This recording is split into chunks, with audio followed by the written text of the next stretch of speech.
Fusebox.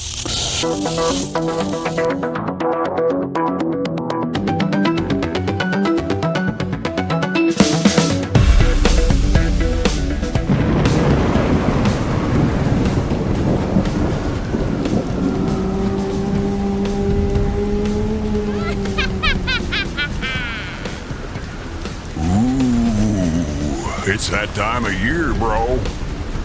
Can you smell it?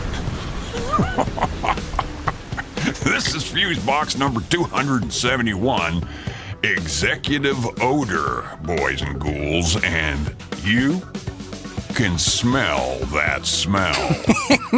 Indeed I can, Mr. Keynes, and that smell is clearly the rank and odoriferous stink of an impotent tin pot dictator wannabe in bloom. I love the smell of deportation in the morning. It smells like... No. What is that smell? It's definitely not victory. And... Oh, the burning! Ow, my sphincter, ow. Uh-oh. Doesn't hate and fear cause anal itch and burning? Well, I'm pretty sure racism and ignorance do. Bigotry certainly doesn't help. Yikes. This is gonna be bad. The smell, the burning, my sphincter, my huge, beautiful sphincter. Bathroom. Where's the bathroom? My gold-plated toilet. I have to get...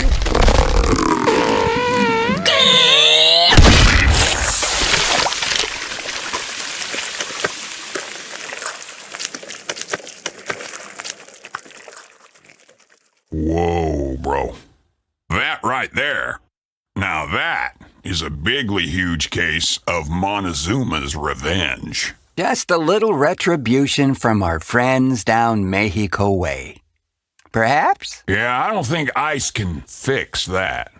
But maybe a bag of ice would help. Maybe some brown shirt maggots could just throw a swastika emblazoned tarp over it and call it good. Yeah, just make sure it's downwind, bro. If you know what I mean. Why, yes. Hello there, friends, and welcome in to... Hey, you know who's hot? Huh? Wait, are we doing that again? That thing that we did before? Are we... Gregory Peck. The same but different. Gregory Peck. Yes, absolutely. Very hot, yeah. Gregory Peck was a stud, bro. Let's see. Tony Curtis? No, too pretty. No, Gregory Peck. That's the list? Gregory Peck. Yeah, that's a list. Well, that was fun. Alrighty then, friends, this is Fusebox 271, curiously and hauntingly titled Executive Odor. And someone better open a window for this one. I'm your freeze-dried to preserve freshness host, Marc Rose, and over there, awaiting his marching orders from General Foods, the commissar of compression, the sweet-smelling Milt Keynes, everybody. Well, just a dab of vanilla and Jack Daniels behind the ears after my vodka bubble bath is the secret. So, let me ask you, why the feckin' Huck hasn't someone just come out and told that fat orange fuck to suck balls? Well, I think more are endeavoring to do exactly that through the courts, but you know how justice moves. Yeah, slower than a line at the damn DMV. Indeed.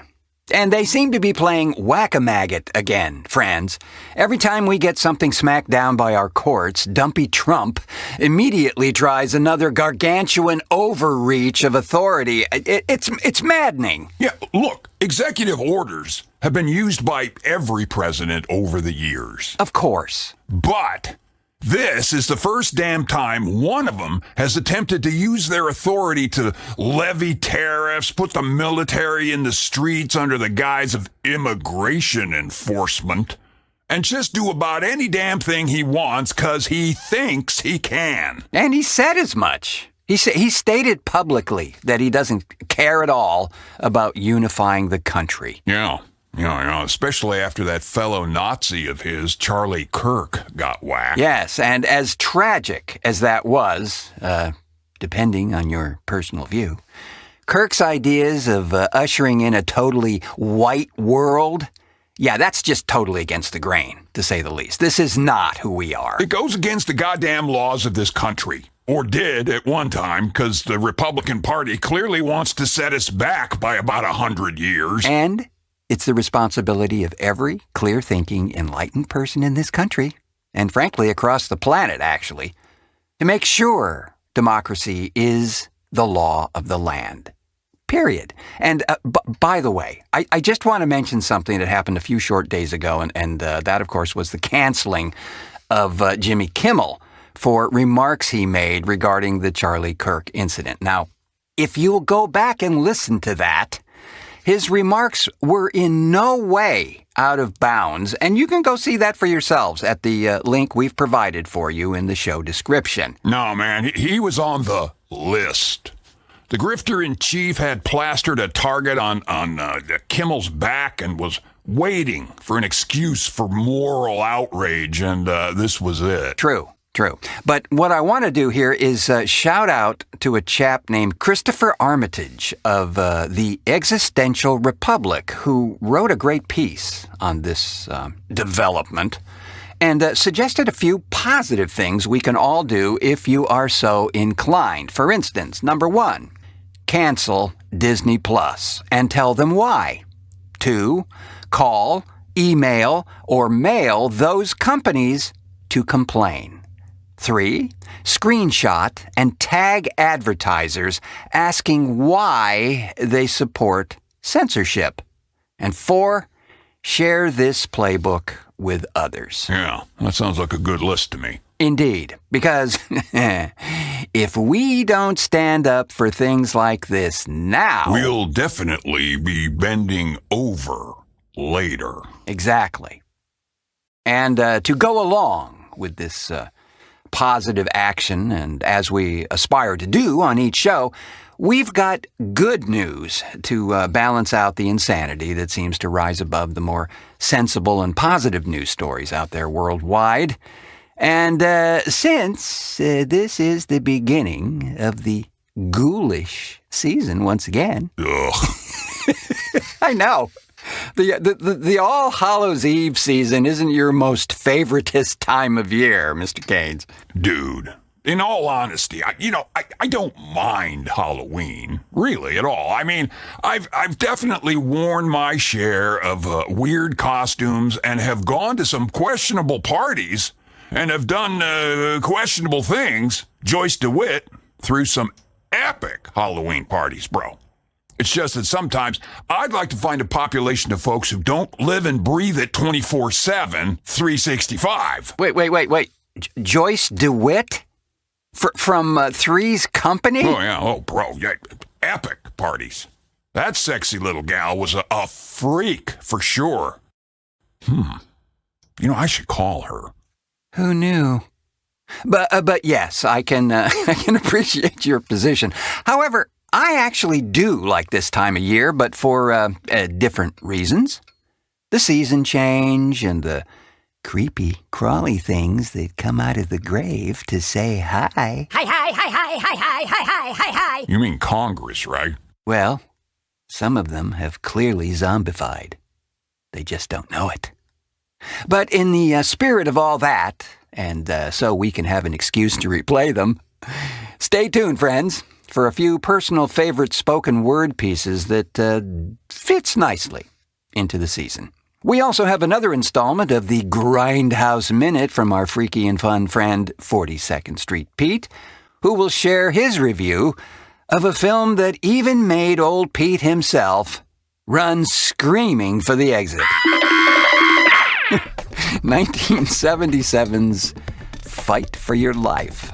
Most nearly all of this and so much less when or if we return. Unless we don't. In which case, we did. Or could they? What possible satisfaction or glory could we find? You know, it's no secret, I'm a big fan of the Grindhouse period of cinematic history, and nothing covers these times and events better than Grindhouse Resurrection Magazine. For one thing, the folks who write for it have first-hand experience with what they're writing about. They were actually there, maybe even created some of the films we're talking about. Like in issue number 2, a rather scathing and wonderfully insightful article on the BS on Blu-ray. Not everything on that format should be. And in an article by Richard Tater, he outlines a few of the direct-to-video films that probably didn't warrant the restoration, or for that matter, the hefty price tag. I'd call that a public service. So will you. Pick up a copy of Grindhouse Resurrection Magazine. Info on ordering your copy is in the show description. I promise you, you won't be disappointed.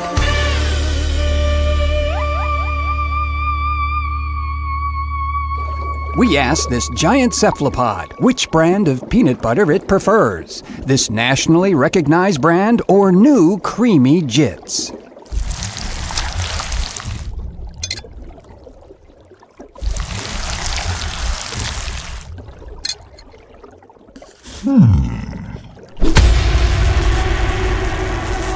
TheFuseboxShow.com. Welcome back to the show that never ends. We're so glad you could attend. Come inside, come inside. Oh, Emerson, Lake and Palmer, Karn Evil 9. Nice pull, bro. I don't know, it seems appropriate, doesn't it? From the year 1973, the truly epic tune featured on brain salad surgery. And I am proud to say, Mr. Keynes, I actually saw that tour. Really? Yes, sir. We might have been there together and didn't know it. Yeah? Huh. Yeah. I vividly remember wondering if that huge tower of modular synths that Emerson was using during that tour was going to come crashing down on him during the show. It was a precarious balancing act, to say the very least. Coincidentally, Joyce DeWitt's doorbell played that song opening at her Halloween parties. I really should call her. Well, while you're over there reminiscing and drooling... Hello, I'm here to bring you the good news. You know, in spite of the absolutely whack-bat crazy stance of our psycho head of health and human services, Robert Kennedy Jr., there actually are remarkable breakthroughs being made in all forms of treatments. For instance, a big win for public health access. The World Health Organization has added 39 medicines to its global essential list, including breakthrough treatments for lung cancer, melanoma, multiple myeloma, and type 2 diabetes. Being on that list means countries are more likely to buy the medicine in bulk. Copycat versions get made faster, and prices come down quicker. Several of the drugs are already WHO pre-qualified, allowing countries to begin large-scale purchasing immediately. Well, hell, man, we can't have that.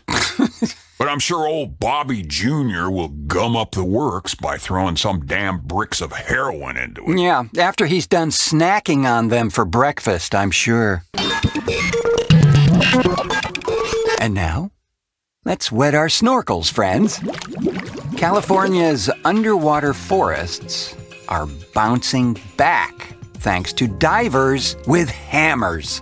Once devastated by warming waters, pollution, and an explosion of ravenous purple sea urchins, California's kelp forests are now regrowing at scale. The turnaround is thanks to an ambitious restoration effort led by the Bay Foundation.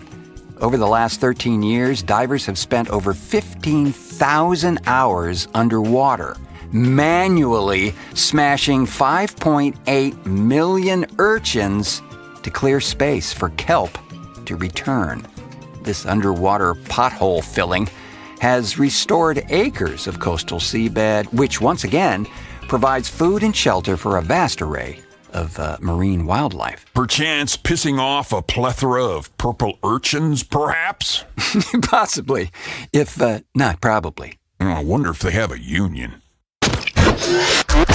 Friends, this is the creepy crawly season.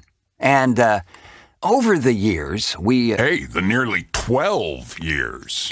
Yes, indeed. Our 12th year beginning in January, friends. Well, over those years, we've had the pleasure of working with a bunch of very talented writers and actors who oftentimes bring life to their own written works in a segment we called Twisted Epiphanies. To start things off, here's one from way back in the antediluvian days of 2014, penned by our own comrade in audio and visual crime, Jeff Pollard, narrated by Jeff as well, called John the Heathen.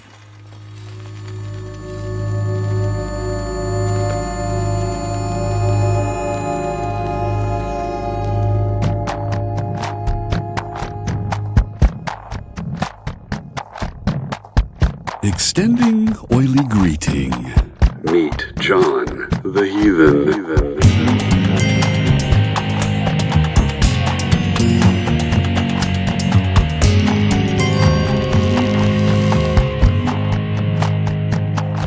Expression of no feeling, but dank, twisted meaning.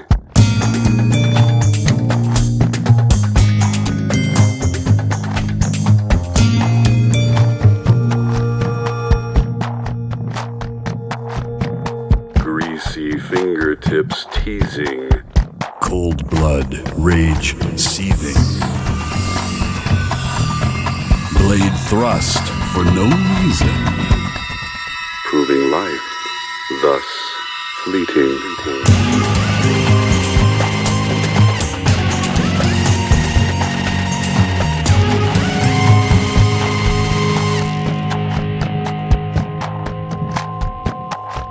Inflicted mental treason. Black memories receding. Murky surf revealing. Mutilated bones bleaching.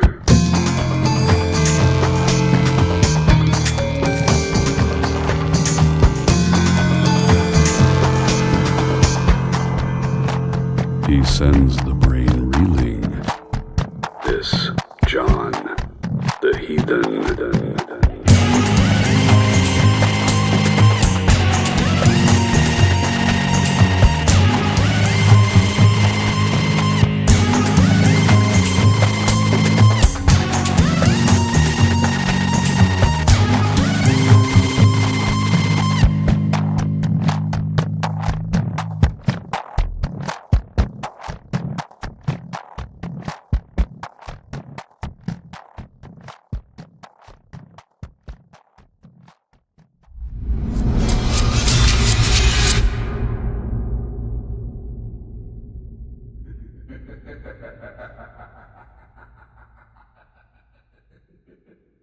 Now that'll get the hairs on the back of your neck standing straight the hell up. Yes? Yes, it will. We'll have a couple more of those pieces to sprinkle in, but first, a visit from our favorite Grindhouse ghoul, 42nd Street Pete himself, here with a review of a classic sleaze fest from 1977, Fight for Your Life. You got more guts than your old man. I'm not afraid of you, Kane. You want to hang me, you go right ahead. Give me a sticker for that pink pig. It's only the beginning. Now it's our turn. Kane, that ain't no way to thank Aunt Jemima for all that hospitality. My daughter sends every God. Oh, fight for your life. A gut-punching flick. Join the thousands who have stood up to cheer the brother who taught America the meaning of the word courage. Fight for your life. Rated R, the theater near you.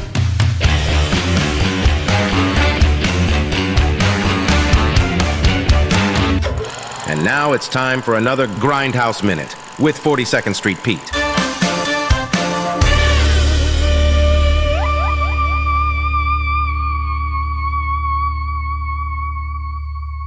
Okay, did you ever see a film that made you want to crawl out of the theater and crawl out of the theater fast? Well, how about 1977's Fight for Your Life, starring William Sanderson, who obviously left this off his resume. This was a William Mishkin film, produced by William Mishkin. It starts over in Manhattan with guys escaping from prison, William Sanderson, but then he has these other two guys, a Spanish guy and a Chinese guy who he introduces to people as, my spick and my chink or whatever. And the N-word is liberally dropped in here because once they get out of Manhattan, they drive up to Morristown, New Jersey, and do a home invasion of this black reverend and his family, and it gets really grim. Now, I didn't see it under Fight for Your Life. I saw it under Staying Alive, which was basically suck me in not knowing what I was getting into. So like I said, this just kept getting worse and worse. A kid gets killed. The Chinese bad guy gets killed by getting thrown through a window and has a huge sheet of glass sticking out of him. The whole thing is there's a detective following them, and the Sanderson character basically humiliates the whole family, and he goes, dance us a jig, stuff like that. And like I said, every other word we're dropping the N-bomb here, so it wasn't too cool. But at the end, the detective shows up, and the minister at this point beating the shit out of the Sanderson character, and the minister throws him a gun, and he shoots Sanderson in the throat. All of a sudden, I'm aware that I'm the only white guy in this theater, and I'm out the side exit because people were really riled the fuck up. Actually, somebody gave films like this a name. They called them the race hate films because they would stir shit up. And this certainly did. So, I was out the door and pretty quick. That's our Grindhouse Minute for today. This has been another Grindhouse Minute with 42nd Street Pete.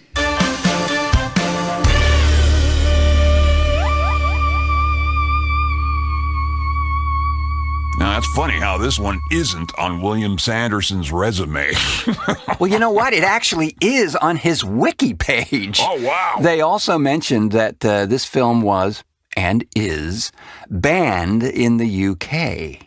But he was just a year or two away from 1982's Blade Runner and a very successful run on The Newhart Show as Larry, among many, many other memorable roles. And speaking of voodoo dolls, even though we weren't.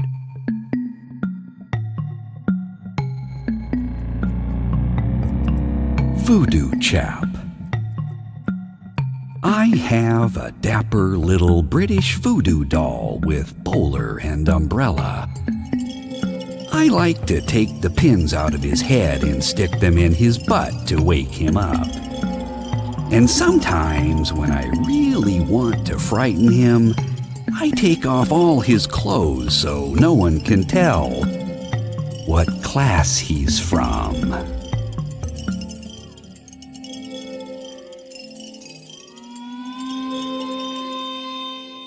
And that little morsel was written by poet, actor, and writer Lawrence Overmeyer and voiced once again by our buddy, Jeff Pollard. For a minute there, really wasn't sure where this one was going. And I think that was kind of the fun of it, Mr. Keynes. We know not where. Until we do, unless we can't. Or didn't. And I want to close out our Halloweeny festivities, friends, with another one of my personal favorites, a piece once again written and narrated by Jody Lorimer, and this one is a real pip. So let's all enjoy a lovely visit with Grandmother. She sat quietly, stroking the long, stiff hairs on her legs. It soothed her, this petting, while she waited for the animal. It wouldn't be long now. From here, she could see the flickerings of goings-on below, faint sounds, a flash of movement, the buzzing of familiar voices, rising and falling in an ancient cadence. And then, the sound of the new ones, drifting up and over like the frothy, sparkling foam of bubbles riding over deep, churning water. They don't know our ways. How could they? They were delicate with a language that chirped and sang. They were restless and flitted from here to there as if constantly afraid of being caught. They had flitted here, to her ancient home, probably to avoid being caught by something, but she couldn't understand what. The new ones gestured and waved and twittered and fluttered, but it made no sense to her. At first, they thought the new ones were beautiful in a translucent sort of way, filmy and light. Soon enough, they began to seem breakable, dry twigs and weightless leaves carried by the breeze on a whim. She didn't like them, and it seemed they didn't like her, or the rest of her tribe. She thought they might be afraid because they judged them. They didn't know their ways.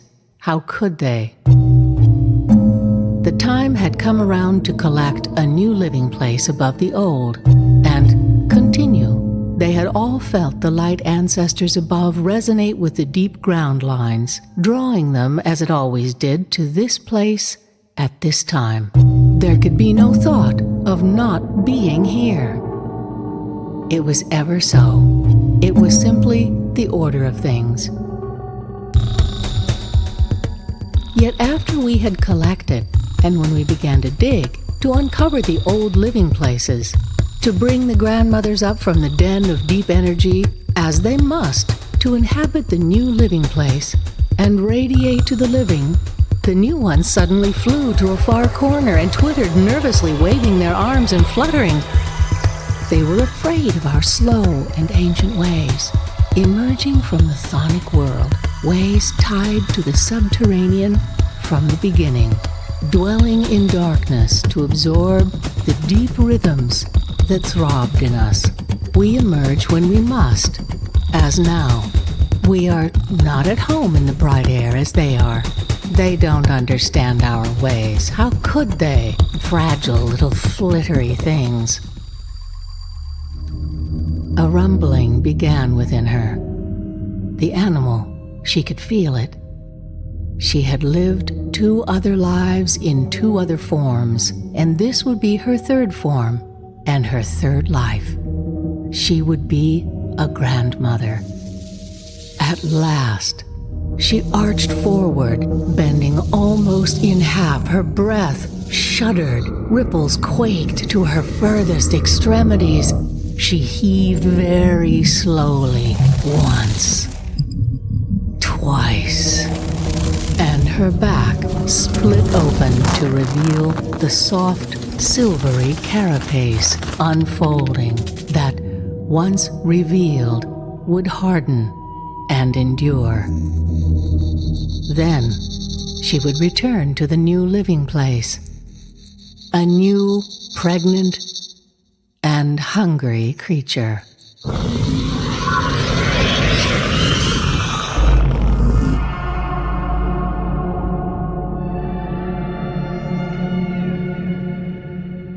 Now, would I be wrong to assume that Lorimer's done some serious chemicals back in the day?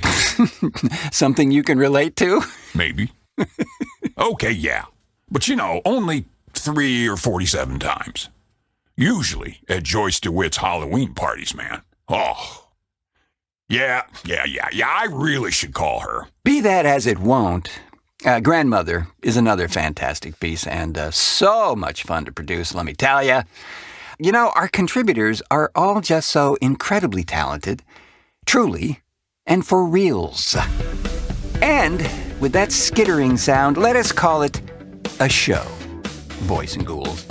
But not before thanking our delightfully creepy contributors, 42nd Street Pete, Jody Lorimer, Lawrence Overmeyer, and Jeff Pollard. Thanks as well to the omnidimensional man of mystery himself, Mr. Milkades, for technical assistance, questionable oversharing, and so much more. Just doing what I can with what I got, bro. Folks, you should ought to know. We got us this little extra spiffy Patreon thing going on that you need to be part of. Patreon.com/The Fusebox Show will get you there. Sign up and receive early show releases, exclusive content, free swag, and that warm and fuzzy internal glow you get from knowing you're contributing to the care and feeding of our humble little show. Yeah, but you know what? Don't stop there. Get cool Fusebox gear at the Fusebox store from our website at thefuseboxshow.com. Up there in the swag section of the menu. Shop, buy, repeat. And slimy supernatural protoplasmic thanks, as always, to the fine and fabutastic folks at Grindhouse Resurrection Magazine for their continued support. Find out more about what makes them tick at 42ndstreetpete.net. Lastly and finally, but certainly at the end, thanks to you, friends, for pushing play on this 271st edition of the show, because we do so truly appreciate your valuable ear time. I have been your right side up in an upside down sort of way host, Marc Rose, saying, until our next cartoon.